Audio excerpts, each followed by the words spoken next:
Adeptes de la grande toile, bonjour. Aujourd'hui, on s'attaque à Toy Story de John Lasseter, le tout premier film d'animation en 3D, mais aussi le premier long métrage de Pixar, un studio vraiment unique. Woody, le cow-boy, est le jouet favori d'Andy. Mais le jour de son anniversaire, le jeune garçon reçoit un nouveau jouet, Buzz l'éclair.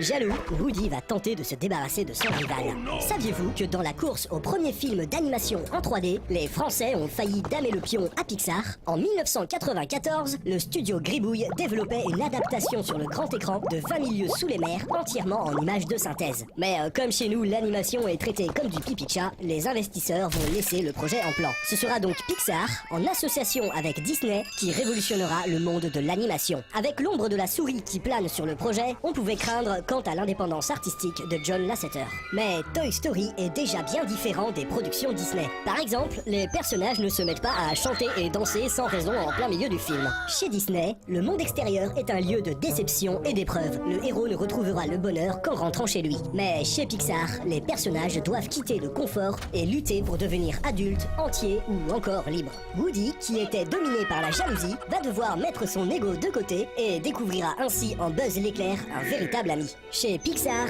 le thème favori, c'est celui du choc entre deux univers parfois antagonistes. Les personnages vont devoir faire des choix pour que ces mondes puissent coexister en harmonie. Évidemment, un contrôle artistique quasi total, ça ne se gagne pas sans mal. Après des discussions houleuses autour de la redistribution des profits et de la propriété des films, les relations entre Pixar et Disney se sont pas mal refroidies. Et Cars faillit même être le dernier film distribué par la souris. Disney voulait même réaliser, sans Pixar, un troisième épisode de Toy Story. C'était un peu comme si Mickey faisait un bras d'honneur à Luxo Junior, quoi. Mais après le départ de Michael Eisner à la tête de Disney, son successeur, Bob Iger, va carrément racheter le studio, offrant à Steve Jobs, le PDG de Pixar, un deal en or. En même temps, Pixar, c'est un peu la poule aux œufs d'or de Disney. Vous pensez bien que les génies en chemise hawaïenne vont avoir toute la liberté nécessaire pour proposer des films encore plus délirants et même subversifs.